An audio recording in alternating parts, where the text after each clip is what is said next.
ये वीडियो मैं 10 मई 2025 को रिकॉर्ड कर रहा हूँ।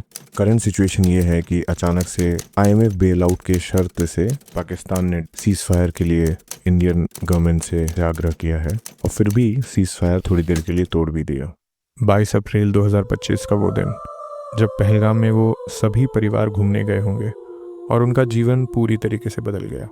कैसे उन आतंकवादियों ने धर्म पूछकर केवल हिंदुओं को मारा और उसकी रिटेलिएशन में हमने जब ऑपरेशन सिंदूर को अंजाम दिया तो कैसे पाकिस्तान ने बौखलाकर ऑलमोस्ट एक फुल फ्लेश्ड वॉर स्टार्ट कर दी। पर क्या आप जानते हैं, कश्मीर की ये लड़ाई केवल आज़ादी के बाद से ही शुरू नहीं हुई।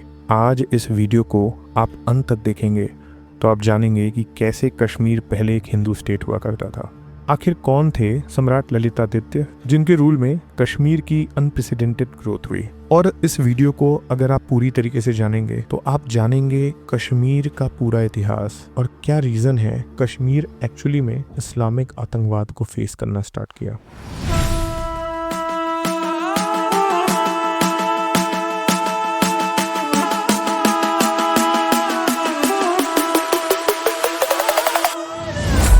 नमस्ते, आप सुन रहे हैं toss the other side story. आज जिसे हम कश्मीर के नाम से जानते हैं उसका इतिहास हजारों साल पुराना है। ऋग्वेद, महाभारत और पुराणों में भी इस पवित्र भूमि का उल्लेख मिलता है। कश्मीर का अर्थ है का अर्थात जल यानी वाटर और शिमिर का अर्थ है सूखना यानी ड्राई। कहा जाता है ऋषि कश्यप ने एक विशाल झील को सुखाकर इस भूमि को बसाया था, इसलिए इसका नाम पड़ा कश्मीर।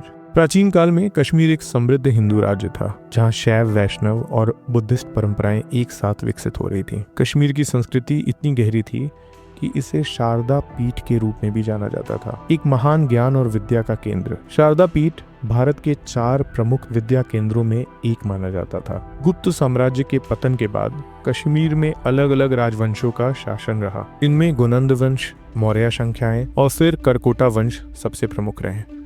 कश्मीर का ज्योग्राफिकल लोकेशन उसे भारत, तिब्बत और सेंट्रल एशिया के बीच एक कल्चरल और इकोनॉमिक कॉरिडोर बनाता है। शैविज्म यानी शिव के उपासक कश्मीर में एक विशेष दर्शन के रूप में विकसित हुए जिसे हम कश्मीर शैविज्म कहते हैं। इस प्रकार सम्राट ललितादित्य के आने से पहले कश्मीर एक ज्ञान, धर्म और कला का केंद्र था। 8वीं सदी में करकोटा वंश के सम्राट ललितादित्य मुक्ताबेदा ने कश्मीर की राजगद्दी संभाली। उनका जन्म महाराज दुर्लभक के घर हुआ था और उनका शासनकाल 724 से 760 सी तक चला। सम्राट ललितादित्य ने अपने समय के प्रमुख राज्यों पर विजय प्राप्त की।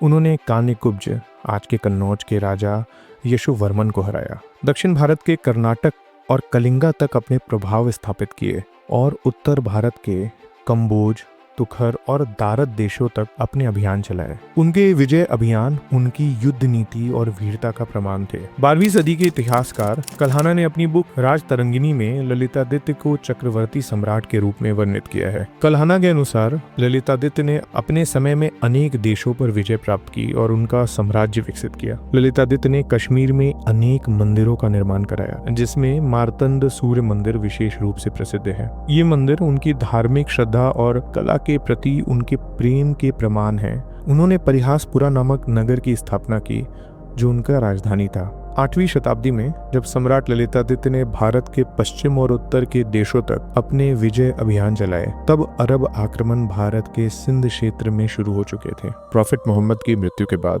खलीफाओं ने पूरी दुनिया में इस्लामिक इन्वेजन आरंभ कर दिया था। इस्लाम के गढ़ से वेस्टवर्ड बढ़ते हुए उन इन्वेडर्स ने पूरे वेस्टर्न एशिया में आने वाले सभी किंगडम्स का मर्डर किया, उनकी औरतों के साथ दुर्व्यवहार किया और ऐसा करते हुए वो आगे बढ़े और भारत के बॉर्डर्स पर उन्होंने राजा धीर को हराया जो कि सिंध के राजा थे और सिंध पर कब्जा कर लिया। लेकिन सम्राट ललितादित्य ने वीरता से उन इन्वेडर्स को वहीं पे रोक के रखा और इवेंचुअली सम्राट ने सिंध रिक्लेम कर लिया। उन इन्वेडर्स को इतनी बुरी हार मिली और सम्राट ने अपना साम्राज्य इतना स्ट्रांग बना दिया कि कश्मीर तक इस्लाम पहुंचने में 300 साल और लग गए। और आज भी अगर आप जम्मू के वेस्ट साइड में देखें तो पाकिस्तान, अफगानिस्तान और आगे अरब कंट्रीज और जम्मू के ईस्ट में कश्मीर के बीच जम्मू इकलौता हिंदू मेजॉरिटी एरिया है। सम्राट ललितादित्य के शासन के टाइम में अरब्स ने बहुत बार कश्मीर पर आक्रमण किया, लेकिन हर बार उन्हें मुंह की खानी पड़ी। लेकिन सम्राट ललितादित्य के बाद करकोटा वंश धीरे धीरे कमजोर होने लगा और कश्मीर में राजनीतिक अस्थिरता आने लगी।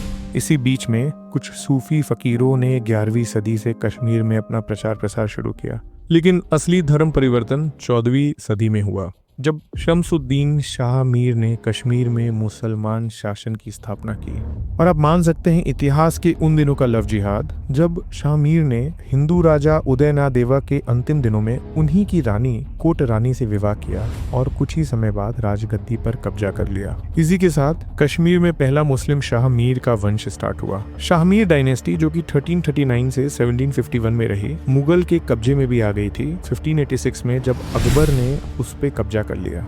उसके बाद 1747 में जब मुगल सल्तनत कमजोर पड़ने लगा तो अफगान के दुर्रानी साम्राज्य में उस पर कब्जा कर लिया। और उसके बाद लगभग 1819 में रंजीत सिंह ने उस पर कब्जा किया।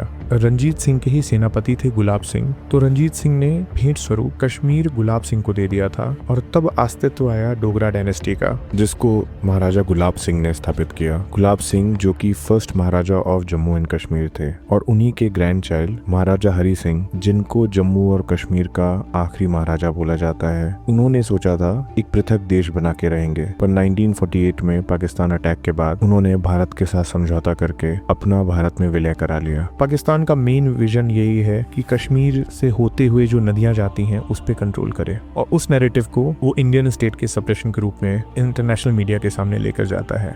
इस प्रकार एक समय ज्ञान, शैव दर्शन और हिंदू कल्पना का केंद्र रहा कश्मीर धीरे धीरे एक मुस्लिम प्रभावित राज्य बन गया।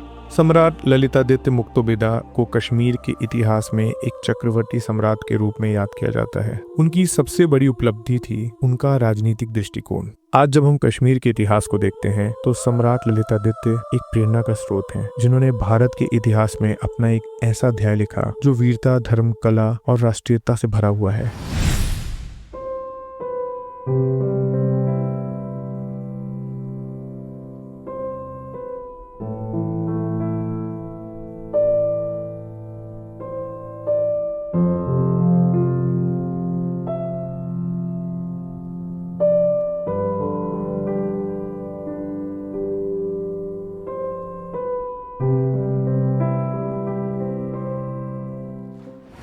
यहाँ तक सुनने के लिए धन्यवाद।